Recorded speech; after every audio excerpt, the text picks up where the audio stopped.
telespectadores, estamos no Minho, precisamente em Terras do Boro. Este Minho é bonito no inverno, na primavera, no outono e no verão, é sempre bonito o Minho. E além disso, há muitos minhos, aqui o Minho é variadíssimo. Cada troço, cada vale, cada monte é uma surpresa. Por mais vezes que se venha ao Minho, estamos sempre a encontrar coisas novas. Olhem, eu esta noite dormi aqui, isto é um turismo de habitação, instalado numa casa muito antiga, a que chamam a Casa dos Bernardos. Os Bernardos eram os monges da Ordem Cister, da Ordem dos Beneditinos Reformados, na Ordem de Cister pelo São Bernardo. Mas a esses monges reformados pelo São Bernardo, aqui chamavam os Bernardos. Esta expressão dá-me a ideia de que não gostariam muito deles. Os Bernardos.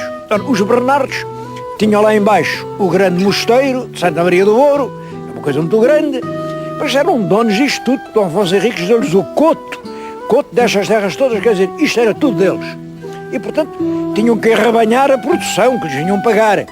E aqui fizeram este casarão, que era uma espécie de saleiro, e aqui este espigueiro.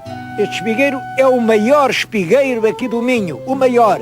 Era para eles meterem, enfim, as grandes quantidades de milho, punham ali, eles esperavam até que depois lá o debulhavam. A aldeia chama-se Aldeia do Monte. Todo este concelho das Terras do Boro fica entre o rio Homem e o rio Cávado. Tem uma grande parte da Serra do Gerês, tem uma grande parte da Serra Amarela e é um dos troços mais bonitos que existem em Portugal, podem crer. Vamos dar uma volta aqui pelas Terras do Boro, explicar que história é essa do Boro. Vamos ver a Geira que é a mais extensa estrada romana que há em Portugal, e vamos ver muitas outras coisas.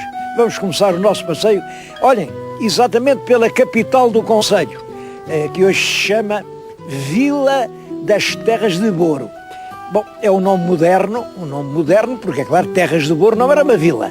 Terras de Boro era uma vasta região que apanhava todo o concelho da Mares, apanhava todo este concelho, onde se estabeleceram uns povos bárbaros, os suevos, um grupo de suevos, com o nome de búrios. Os búrios ocuparam aqui isto tudo e chamavam as terras dos búrios, e do Buro vem diretamente Boro. Não há dúvida nenhuma, mas já lhe explico isso melhor.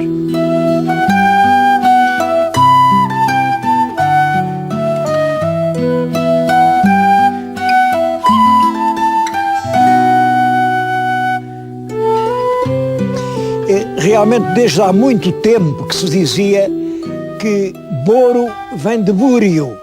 Bom, mas não havia assim um documento epigráfico, arqueológico, que deixasse isso certo. Sabia-se quem eram os búrios, porque há um livro importante com os costumes dos germanos, do escritor Públio Cornélio Tácito, que descreve a Germânia é a atual Alemanha, e diz que no norte da Alemanha, entre o rio Vístula e o rio Oder, entre os dois rios, habitava um povo, um ramo dos suevos, e esse ramo chamavam-se os búrios. Parece que era um povo extremamente guerreiro, um povo que vivia com pobreza, mas viviam lá longe, portanto no norte da Alemanha.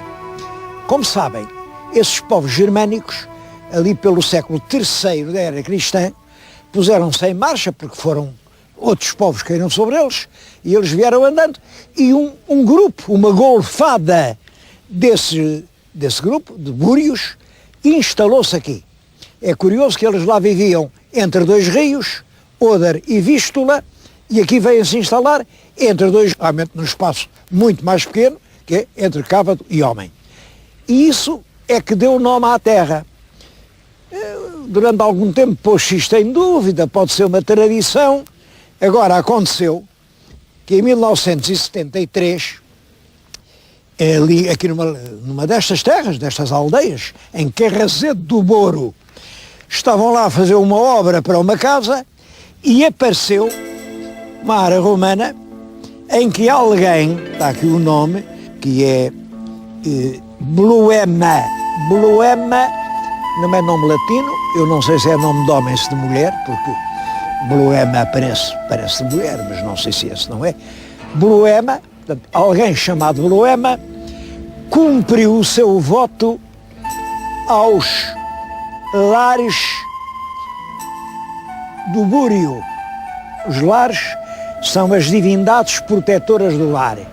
Ora, aos lares dos Búrios. E isto aparece numa aldeia chamada Búrio. É uma das muitas aldeias da terra de Búrio.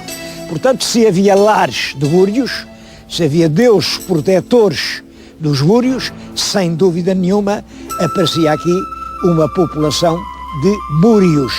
Búrios, que eram os tais que tinham vindo lá de longe, desde a Alemanha, e se instalaram aqui.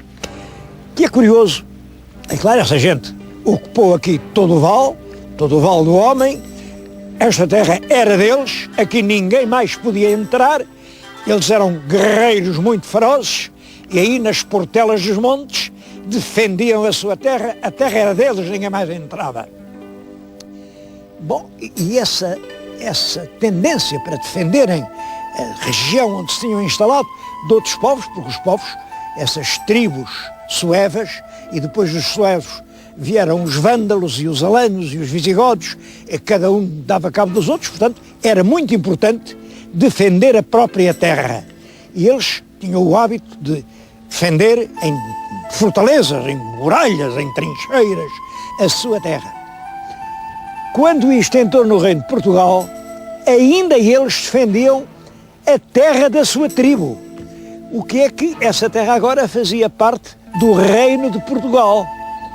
Portanto, a fronteira da sua tribo era a fronteira do reino de Portugal. E eles defenderam-na. E os reis, inteligentemente, disseram, sim senhor, continuam a defender isso. Vocês estão dispensados de serviço militar. Não têm que ir às guerras do rei, nada disso. Defendam lá a vossa terra. E esse costume ficou, reparem, num povo bárbaro, esse costume durou até ao século XVII ou XVIII. Porque, estou a falar, isto é curioso, na única Câmara Municipal do país que tem a sua própria artilharia. Estou a dar uma novidade. Há uma Câmara em Portugal que ainda está artilhada. Vou-lhes mostrar os canhões municipais. Canhões que eram exatamente os que a população punha nos parapeitos das montanhas para impedir que alguém aqui entrasse. Portanto, é uma tradição guerreira de um povo germânico que entrou na nacionalidade e que passou a ser a defesa da fronteira portuguesa e que hoje o nosso tempo é apenas uma piedosa tradição. Mas é das histórias mais bonitas que nós temos nestas populações de fronteira. Vamos lá ver os canhões.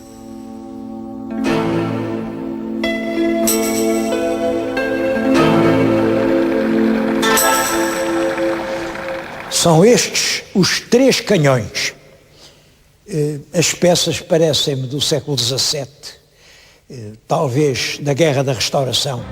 Nessa altura, já o povo aqui de Terras do Boro tinha reconhecido pelos reis o direito de serem eles a defender aquele troço da fronteira. Já era a fronteira de Portugal. E, portanto, já o povo dispunha da sua própria artilharia. Eram pelo menos estes 3 canhões, estavam lá em cima no campo do Gerês, num sítio que se chamava até a Guarda, apontados para o vale, por onde poderia haver uma entrada. Depois, os canhões tiveram uma história engraçada. Ainda lá estavam no século XIX, quando foi a Maria da Fonte. E vão lá as mulheres da Maria da Fonte, à gritaria, pegam nos canhões, põem-nos em cima de carros de bois, naturalmente carros de bois puxados com 2 juntas, porque isto é pesadíssimo, e com estes canhões em carros de bois avançam sobre a cidade de Braga. Em Braga houve um susto enorme, vem aí um exército com artilharia, a cidade está em perigo. Bom, os quartéis entraram em armas e realmente o exército diz: nós não vamos lutar contra o povo. E quando o exército, é claro, se solidarizou com o povo, o governo teve de cair. Foi assim que acabou o governo dos Cabrais. Portanto, são os 3 heróis da Maria da Fonte, são estes 3 canhões que aqui estamos a ver. Esta é uma das muitas histórias que aqui se podem contar. Vamos ouvir outras.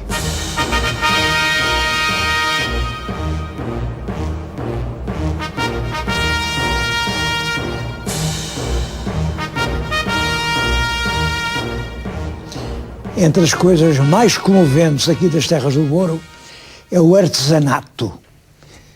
Aqui ainda existe artesanato. Eu agora estou aqui numa instituição que é o Centro de Artes e Ofícios Tradicionais. Isto é criado por uma senhora daqui, uma senhora que era grande proprietária, mas que dedicou a vida inteira.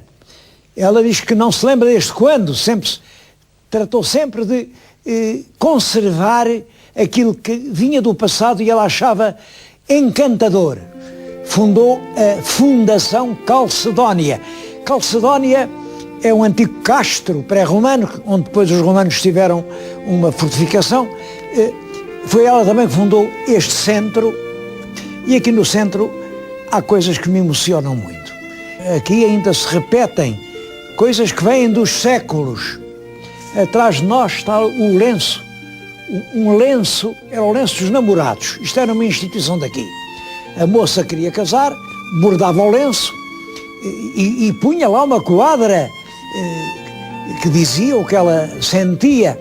Neste caso, diz: a firmeza e lealdade tu encontraste em mim.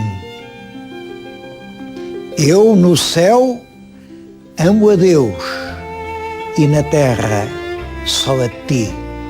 Bom, era este lenço bordado que a moça ia às romarias, trazia aqui na cintura e depois oferecia ao rapaz de quem gostava muito.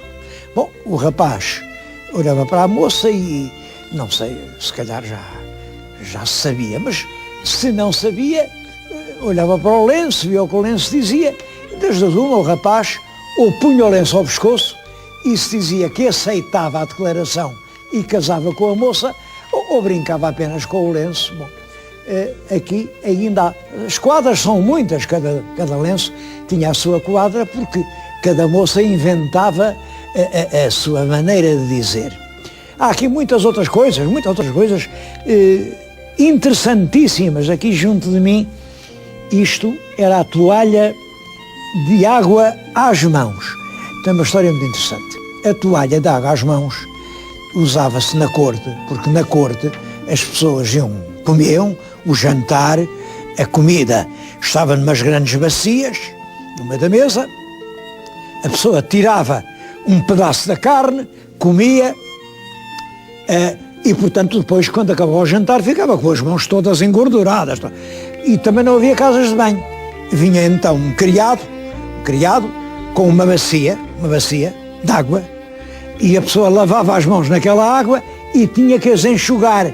Depois de darem água às mãos, porque deitavam água nas mãos com um gomil, e depois a pessoa enxugava as mãos na toalha que o próprio lacaio trazia.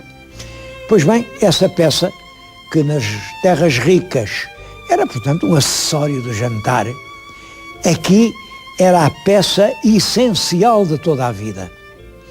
Quando o menino nascia e ia batizar, ia enrolado numa toalha de água às mãos. Isto era a toalha de nascer.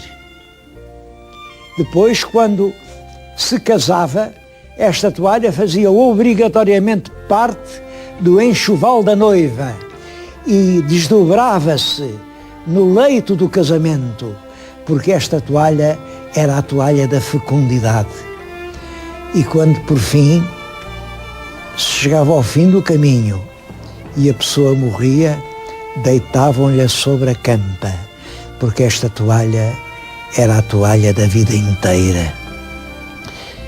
Poucas peças no artesanato tradicional português, tem uma história tão comovente como esta toalha de água às mãos. Mas em toda a parte se esqueceu. Quem a quiser encontrar tem que vir aqui, às terras do Boro, onde ela se continua a produzir.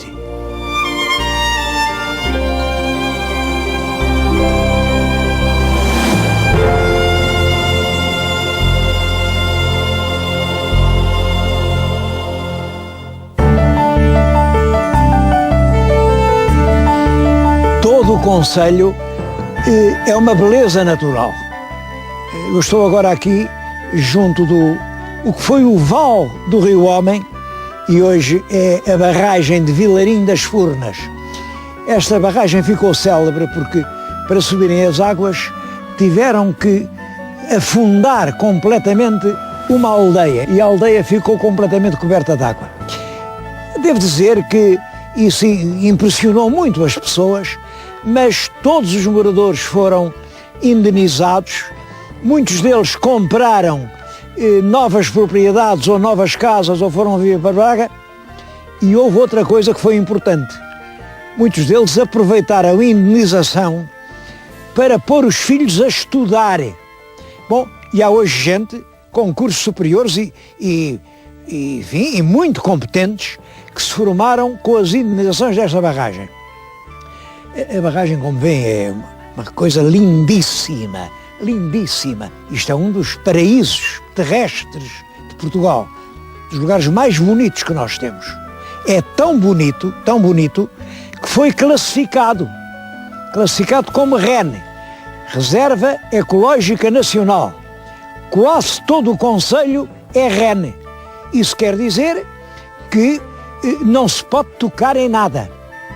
E isso está a estrangular o concelho.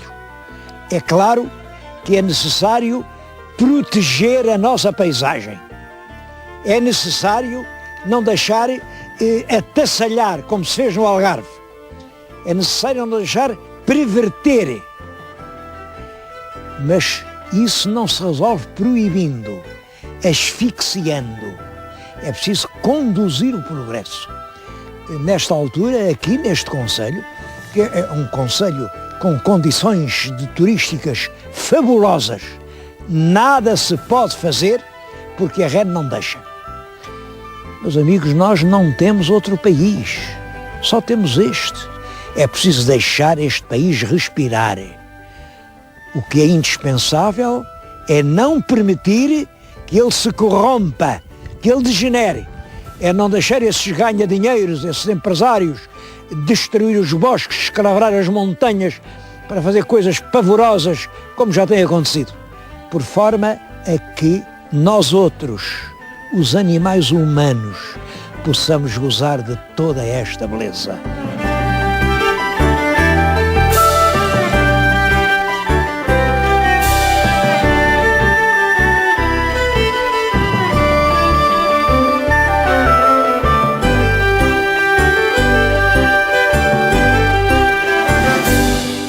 Mas o principal monumento das terras do Boro é a Geira.